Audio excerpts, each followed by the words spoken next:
Assalamualaikum warahmatullahi wabarakatuh. Perkenalkan, kami Dari kelompok 8 Akan menampilkan cerita hikayat yang berjudul Si Miskin dan Mara Karma. Selamat menyaksikan.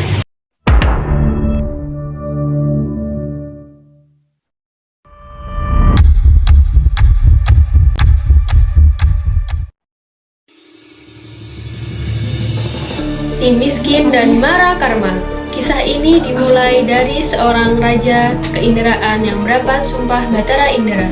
Raja dan istrinya menjadi miskin dan hidup sengsara di hutan antah berantah yang dikuasai oleh Indra Dewa.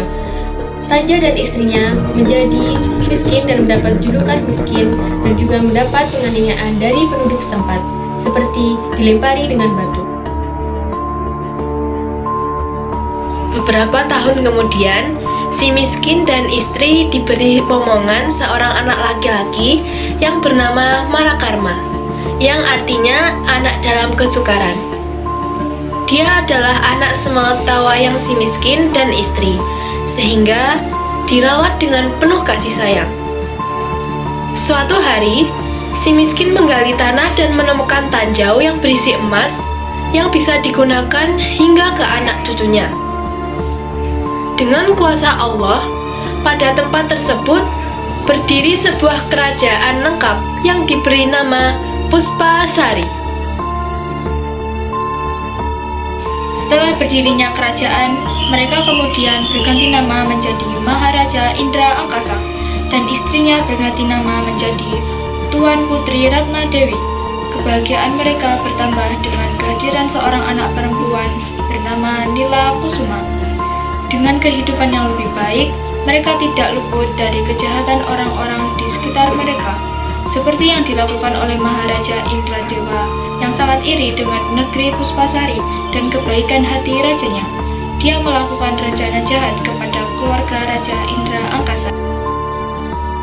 Ali Nujum terperangkap bujukan Raja Indra Angkasa dengan menyampaikan ramalan palsu bahwa kedua anak Maharaja Indra Dewa hanya akan mendatangkan celaka bagi orang tuanya.